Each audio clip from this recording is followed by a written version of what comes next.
Hey there everyone, this is Cassandra from CassandraTindall.com. Today's video, we're going to have a little bit of a look at the Sun-Neptune conjunction. So welcome, today's date is March 10, and today is actually when the Sun and Neptune are conjoining at 20 degrees of Pisces. So before I get to that, I just want to make a couple of brief announcements of a few things that are coming up that I thought you might like to know about. So firstly, this weekend on Sunday, March 13, Australian time, I am presenting an Aries ingress webinar as a part of a sort of global summit of astrologers looking at the mundane forecast for obviously Australia. I'm doing that with my dear friend Alicia. And of course, we've got astrologers from the USA and the UK. We're just going to be looking at how the astrology may pertain to some of the upcoming events in each of our respective countries. I'll pop a link to that so where you can find more information and register too if you wish. And then next week on the 18th, I'm doing a webinar on the 12th house. So I'm going to be lifting the veil of the 12th house and helping you interpret or get some more understanding around the part of a chart that can be quite hard to grasp. As is this week's astrology, looking at Neptune as well. So Neptune is one of the outer planets that we use in astrology, and it's a really slow mover. So Neptune first went into Pisces around 2011, I believe, and it's going to be there till about 2025. So we're usually looking at around 14-year cycles when we're dealing with Neptune. So because it moves so slowly, when you are impacted by transit via transit with Neptune, it can be a long, ongoing type of influence. We're looking at around 18 months. However, this one iteration of Sun-Neptune is a one-day, one-hit wonder that we have every year.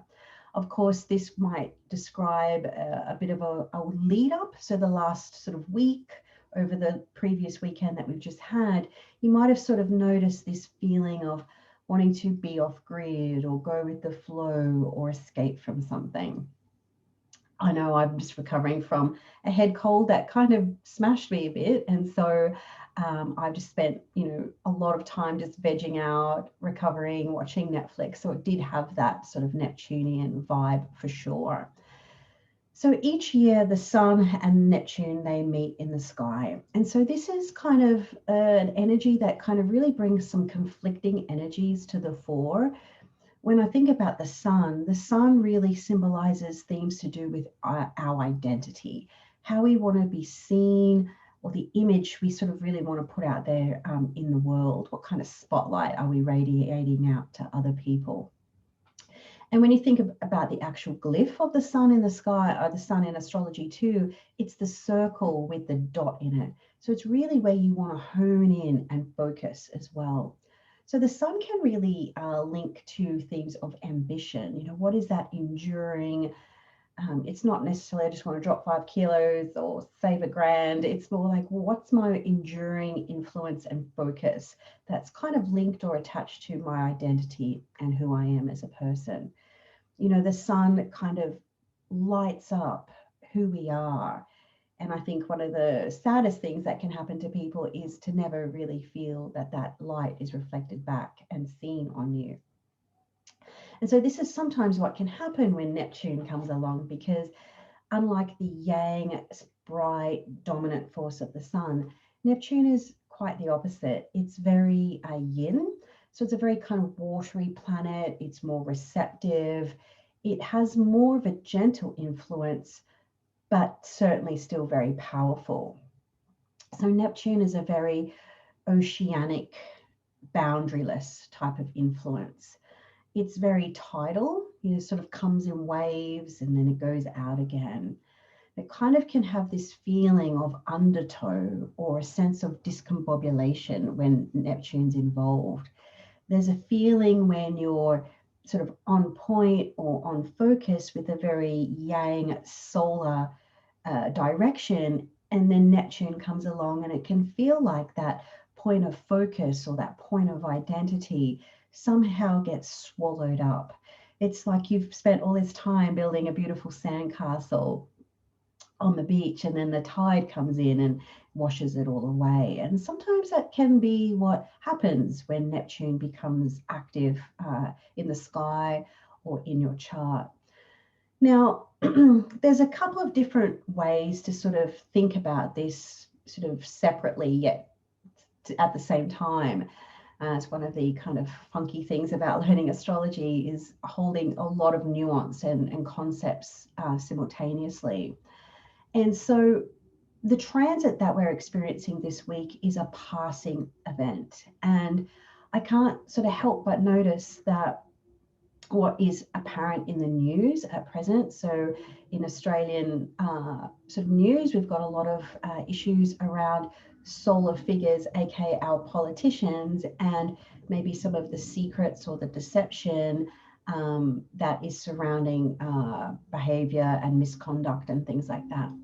So, this is what Neptune also does. It diffuses the light. So it does make things seem or appear to be untruthful or deceptive or hidden in some way, shape, or form. And then, of course, on the other side of the globe, we've got the Harry-Meghan situation. So the Sun, two royal figures, what's truth, what's not, and the feeling of, their identities shifting or changing as well. So not to go on too much about, politics and royalty, but that's kind of what's happening collectively that we're sort of witnessing on the sort of center stage right now. But if you're feeling this personally in your birth chart, so AKA if you have a planet or a point around 20 degrees of Pisces, this year is going to be a very Neptunian year for you. And so despite what many of the astrology books tell us about Neptune, we're often sort of taught that, many books will talk about how it's mystical experiences, is very creative and very spiritual. And while it can be those things, usually they're not those things first. What tends to happen is that there's this real sense of loss that happens. And that loss might be that sort of proverbial tide coming in and washing away your sandcastle. It might be a feeling of, I wanted all these things from my life or out of my life or from a certain situation, and now I'm not even sure if I want that anymore. So it can be a period of real confusion and discombobulation. I recently had a client who was undergoing a Neptune transit, and due to COVID, she had to close up, go through the process of shutting down. So she had owned several businesses, and one business line, of course, wasn't unable to really survive the pandemic from a financial standpoint. And so from her day-to-day perspective, just what am I doing every day? I've got all these other kind of things going on in my life, but this was what I was doing every single day. And it was, of course, the wonders of technology. I'm sitting here in Brisbane and she's on her iPhone on a yacht in the Caribbean, sailing around with some friends for a month and figuring out what to do with her life. And this is a beautiful iteration of Neptune is literally being discombobulated out at sea, figuring things out. And if you've got the luxury to be sailing around on a yacht at the Caribbean, sipping champagne, that's a really wonderful way to have a Neptune transit. Unfortunately, for many of us, it just generally doesn't involve that sort of level of glamour, which is also something that we see with Neptune too.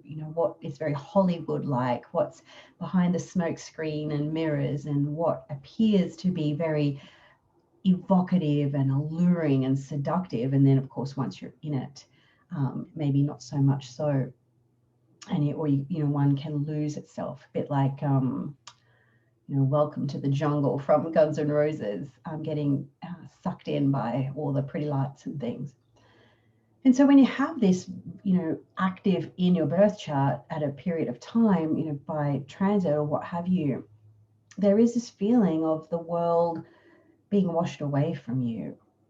And this isn't a bad thing. I think it's more of our cultural perspective that if you're not on the clock, or if you're not achieving, or if you're not undergoing a process of linear progression, then somehow you're failing. But Neptune reminds us that sometimes we do need to pull off the grid, so to speak, and realign with our sense of purpose or vision and our focus. It might be our directions of focus and ambition maybe still aligned with some of the more Neptunian qualities of maybe sacrifice or a sense of faith or hope or meaning. In my own birth chart, I have Neptune very angular, so it's plumb on my descendant.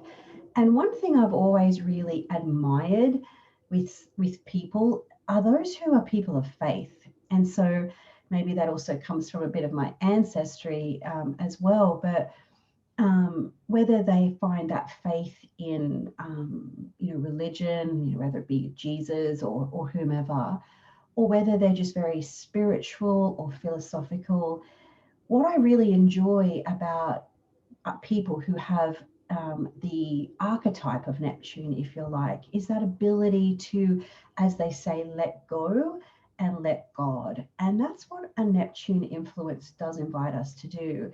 It invites us to surrender or let go of the elements that we can't control.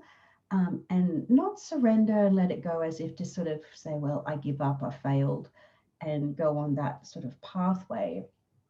The idea is we're letting go and surrendering to a higher being or a higher power, and therefore giving us that sense of peace or calmness or being at one with a force that is greater than the individual.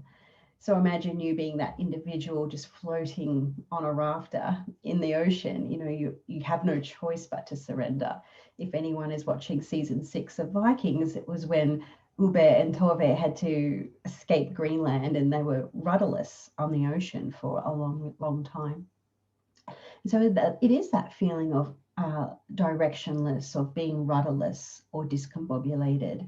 And we're very uncomfortable with that right now. And so once a year, we do have this cosmic reminder to get off the grid or to just align with something that isn't necessarily always certain, or even indulge in some healthy escapism. So I mentioned at the start, I think I mentioned at the start that I'm in the process of getting over a pretty nasty head cold. It's just lingering for a really long time. You might be able to hear it in my voice still. And so the past week involved a lot of Netflix. And I did kind of get addicted, high Neptune, to a show on Netflix called Greenleaf. Not to go into it too much, but about the mega churches in some parts of the USA, and just how, the path of God, but then also the glamour of the smoke screen and the mirrors and the money and the politics and everything that kind of goes on behind it. And so with Neptune, you do get this sort of duality of the spiritual side, but sometimes that spiritual side can also be quite addictive or alluring as well. And I think the concept, the overarching concept when we're talking about Neptune is it's the desire to connect to something greater than oneself.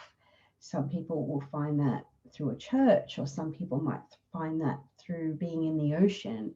Some people might find that through drugs and alcohol. Some healthy escapism is not only important, but I think really necessary. So when we can get off the grid, so to speak, and connect to that, the more watery side of our nature, the more intuitive side.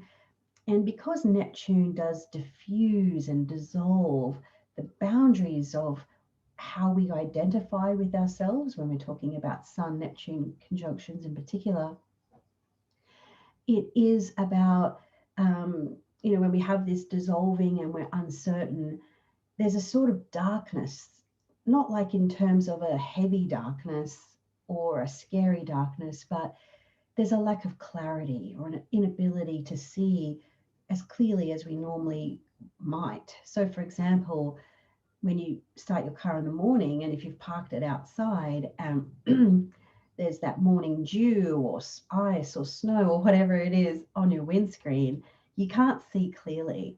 And then you need that sort of cold air to sort of blast the condensation away or the morning dew away so you can get that clarity back.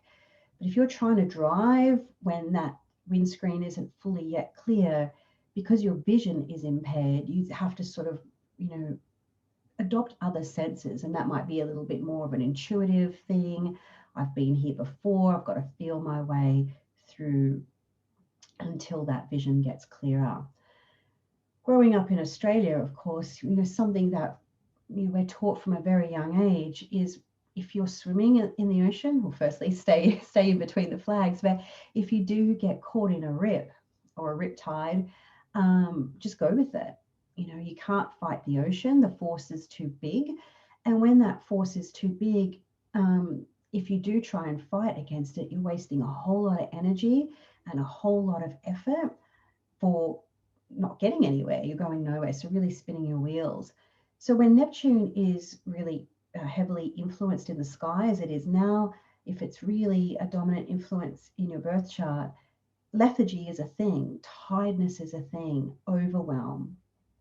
And oftentimes it's not because you're not eating right or you're not getting enough sleep or you're not doing, the quintessential right things.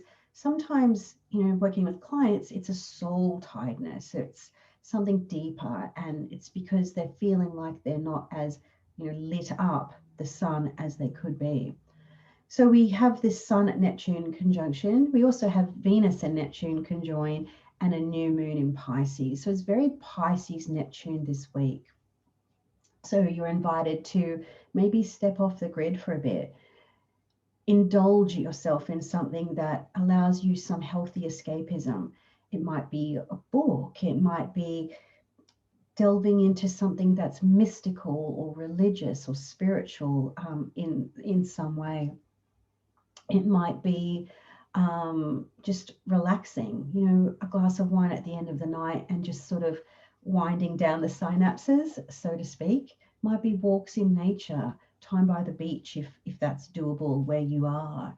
So there's a lot of things that you can do to help remedy Neptune, taking more water in your body through drinking it, longer showers, a bath.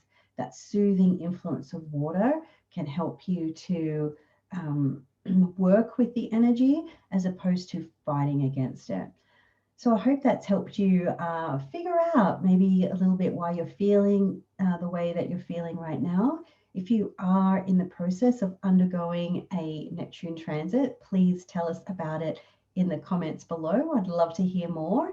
And until next time, I will see you soon and enjoy this very Neptune week.